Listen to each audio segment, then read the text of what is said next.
राख्नलाई सुखले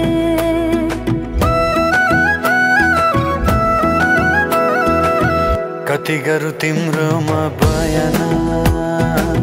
गर्देऊ अब बेलैमा कल्याण